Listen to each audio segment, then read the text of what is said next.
esto fue cada vez empeorando, cada vez tiene la cabeza, o sea, más lavada, ya no sabemos qué hacer, y bueno, así fue que la única que más o menos la puede convencer, que yo supongo, es la hija.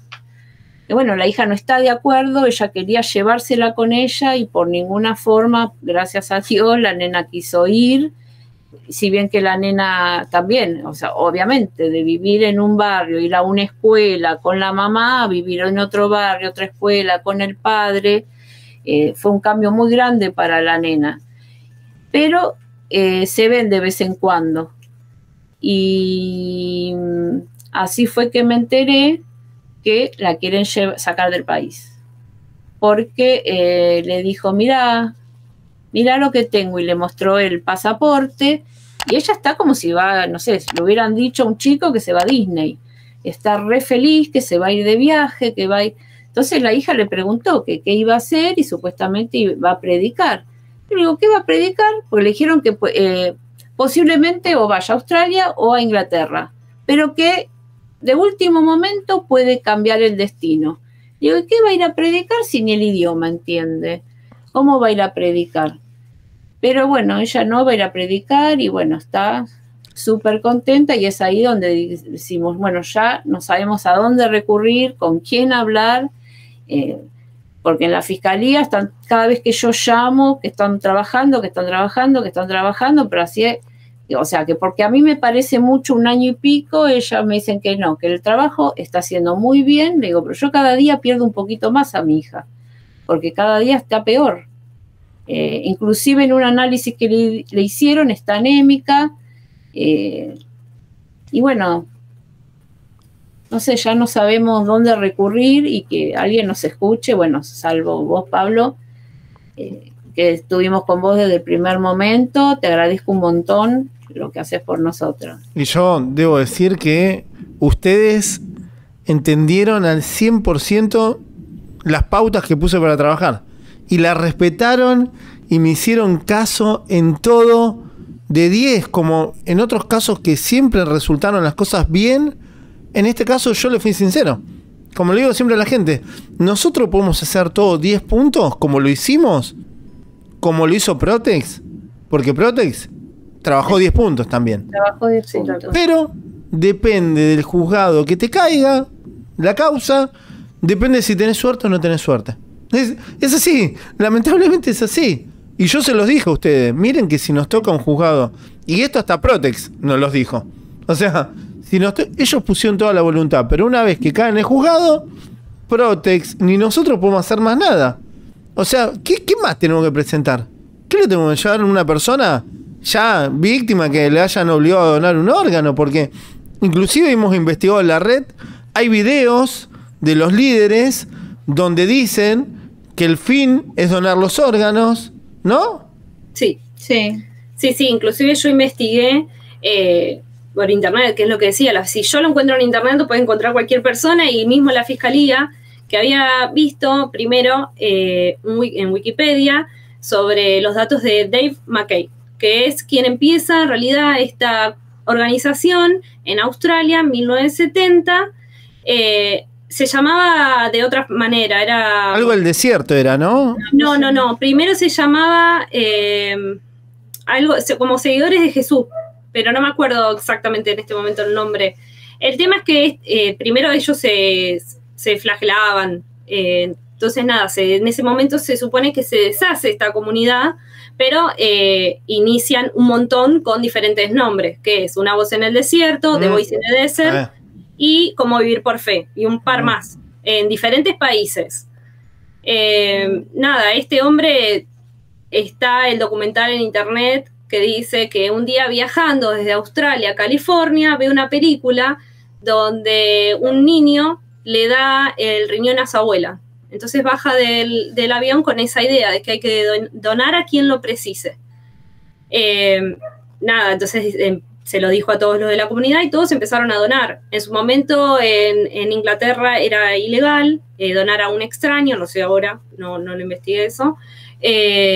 Pero nada, tratan de hacerse conocidos como para ir donando. Y la mayoría de la comunidad donaron el riñón. Mismo, bueno, mi hermana dijo que la mayoría tenía la cicatriz de que lo donaron.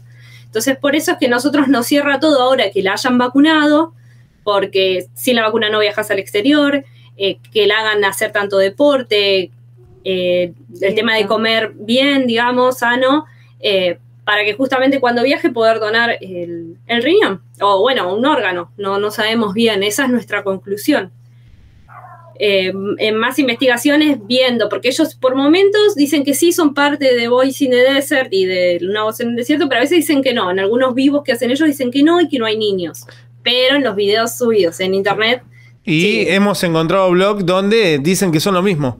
Exactamente. Lo hemos encontrado. Y todo esto lo sabe la justicia, ¿eh? Ojo, siempre nos pusimos a disposición de la justicia y cada vez que encontramos algo, che, llamen a la fiscalía. Yo llamé a la fiscalía muchas veces, mandé email, pero le molesta. Le molesta que la víctima y los familiares le pregunten, le insistan, che, ¿qué pasa con mi...? Le molesta. Y dice, mirá, te llamo otro día, si querés saber algo, vení. Hay un maltrato constante y una denigración total de los familiares y de las víctimas. Es terrible. Pero es como que la secretaria de la fiscal me dijo, me dice, no sé qué estás esperando, que haya un allanamiento, eso no va a ocurrir, porque estas redes internacionales nosotros no vamos a poder hacer nada. Entonces, sí, me ha llegado a decir eso. ¿Te dijo eso? La prosecretaria, sí, porque me dio el teléfono, como yo llamo tanto, me dieron el teléfono particular de ella para que me comunique con ella. Ella me entendía, porque también era madre. Frases hechas, digo, no tienes un poco de empatía ni un poco, porque si no, si fuera la hija de ella hubiera movido cielo y tierra y por mi hija no hizo nada. Estamos hablando de la justicia federal, ¿eh? No es la justicia provincial, porque este caso trata de personas, o sea, Protex, que es el organismo más importante de Argentina en investigación de trata, ya determinó que había claros indicios de trata de personas. Por eso pasa la investigación preliminar, en la cual participamos activamente, y la envían al fuero federal, a un juzgado, por trata de personas. Es el juzgado el que está cometiendo el error acá, de no accionar, no tomar medidas. No sé qué otra medida tomaron, además de mandar un tipo a que los alerte, diciéndole, mirá que te denunciaron, ¿eh? A ver, acá están diciendo que hay una secta. ¿Hay una secta, chico? Sí, no. Es un desastre. Sí, también, yo se los dije igual. Sí. Cuando llamo se los digo, pero no les gusta. Me dice, bueno, los que tengas que aclarar, mándalo por mail. Y prácticamente me cortan el teléfono. Sí, a mí, yo cuando llamé me atendieron bastante mal. Era un muchacho que unos aires de superioridad, que me calculo que ni habrás terminado la carrera de abogacía, porque era el pibe de la fiscalía y te atendía muy mal. A mí me llevaba a decir, sí, bueno, llamá en otro momento, llamá pasado mañana, no está el fiscal. Nunca me atendió el fiscal, nunca me atendió nadie. No. A usted tampoco, me imagino.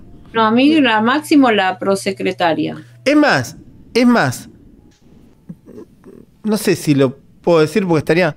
Pero alguien de la misma justicia me habló muy enojado de la fiscalía porque tenían datos para enviar a la causa y le dijeron que no lo podían recibir por mail, que no lo envíen por mail, que en todo caso si ellos querían enviar esta información, que era bastante grande el archivo, que le envíe en un CD grabado con un patrullero, que soliciten un patrullero y que le lleven un CD grabado con la información. O sea, esto ya me lo dijo alguien de la justicia, me dijo, ¿qué quiere que te diga? Hay gente que quiere laburar, me lo dijo así, mirá, Pablo me dice, hay gente que quiere laburar y otro, porque no le costaba nada recibir el archivo por mail. Estamos en el año 2022, no en el 1990, ¿eh? Pedí un CD el tipo, que le manden un CD o un pendrive a la fiscalía, porque no querían que se lo manden por mail. La verdad es increíble. Como mi hija era mayor de edad y está porque ella quiere, no hay mucho por hacer. Entonces ni siquiera conocen lo que es la trata de personas. No. Porque la trata de personas básicamente es eso, la coerción psicológica, captar a una víctima en situación de vulnerabilidad. Si bien la ley no está, digamos, exclusivamente para lo que son las organizaciones coercitivas, aplica perfectamente, por eso hay un montón de organizaciones que hemos logrado desbaratar.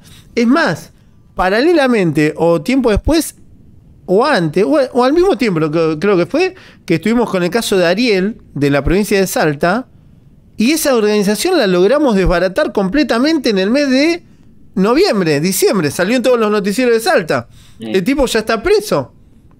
Y era una organización mucho más pequeña y menos peligrosa que cómo ir por fe.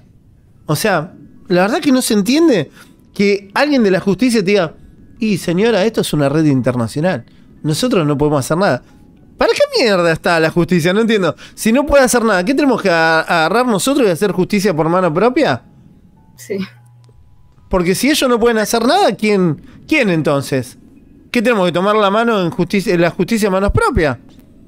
Porque me imagino el dolor que tienen ustedes como familia de ver que cada vez, porque de hecho ustedes esperaron y confiaron que la justicia iba a hacer algo. Porque yo te digo la verdad, si yo soy la madre, yo muchas veces te dije, bueno, tengamos paciencia. Yo mismo se lo dije, hay que darle tiempo a la justicia, son casos complejos, unos meses. Pero en este caso, si llevamos más de un año y pico, yo se los dije, che, tengamos paciencia, yo entiendo, ustedes tuvieron paciencia. Pero lógicamente, un tipo que quiere ir y agarrarla del cogote y decir, dame a mi hija. Tal cual. Sí. Y ahora que más que, no sé, la verdad que más que exponer el caso y no sé, organizar una marcha, un scratch al juzgado, no sé ya qué podemos hacer, porque realmente es injusto que las víctimas, los familiares tengamos que estar haciendo todo dando tantas vueltas para que la justicia actúe.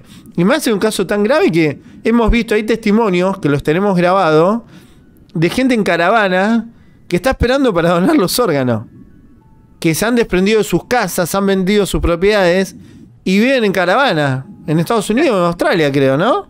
Sí, viven en motorhome y están todos en lista de espera para donar. O sea, quien sea compatible lo va a donar en ese momento. Por eso creemos que, o sea, fecha no nos dieron todavía, no nos dijo fecha de viaje, pero creemos que en cuanto salga que ella es compatible con alguno, ya le van a dar el pasaje. Por eso es que para mí no tiene destino tampoco fijo. Ahora, bueno, es Inglaterra o Australia, pero no es fija que va a ir ahí. Claro, nosotros no dijo nada, le dijo a la hija y le dijo que puede estar afuera del país de 6 meses a 1 año, y a mí me da un terror que la saquen del país, yo no sé.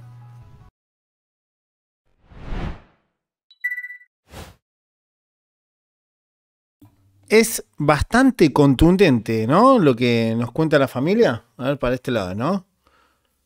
Como ven, si lo que nosotros no exponemos con pruebas y testimonios no sería verdad, no habría tantos adeptos enviados por sus líderes a defender a su líder, ¿no? Justamente, a tratar de confundir, que si es menor, si es mayor de edad. Yo les cuento algo. Donar órganos no está prohibido, pero sí es un delito cuando se hace bajo coerción. La coerción psicológica, chicos, es lo mismo que te agarren por la fuerza, físicamente, pero mentalmente. ¿Se entiende? La comparación es lo mismo. De hecho, esta organización coercitiva tuvo muchos reveses judiciales. En Canadá, por ejemplo, que es uno de los lugares donde enviaron a víctimas a entregar su riñón, y en Canadá no permitieron el trasplante. Y creo que en Estados Unidos también. Y en Inglaterra, en el Reino Unido, también, si ustedes leen, en el artículo 2002, en el año 2002-2003, The Guardian escribió un artículo muy amplio sobre esta organización coercitiva y entrevistó a varias víctimas que estaban desesperadas por orden de su líder en entregar su riñón. Y también en ese momento hablaron con el Departamento de Salud, porque está prohibido esto también en el Reino Unido, y este adepto, en el artículo, cuenta cómo hace la organización para evadir a la justicia inventando y falsificando documentos, trucando fotos, trucando recuerdos, falseando el testimonio, para hacerse pasar por personas allegadas a los enfermos que le van a dar el riñón. Porque si vos sos un ser querido, sos un amigo, no pasa nada, lo podés donar. Ahora, lo que no está permitido es que un desconocido entregue órganos a un desconocido porque sí. ¿Por qué? Porque la justicia lo deja muy en claro que una persona que accede a este tipo de acción no está en su sano juicio. Hablando de entregar un órgano porque sí, a un desconocido. Esto está tipificado en la ley del Reino Unido, ¿eh? Por eso hay fuertes multas y hay prisión para todo aquel que evada esta ley. No lo estamos inventando, ¿eh? Dejen su like, suscríbanse y compartan el video.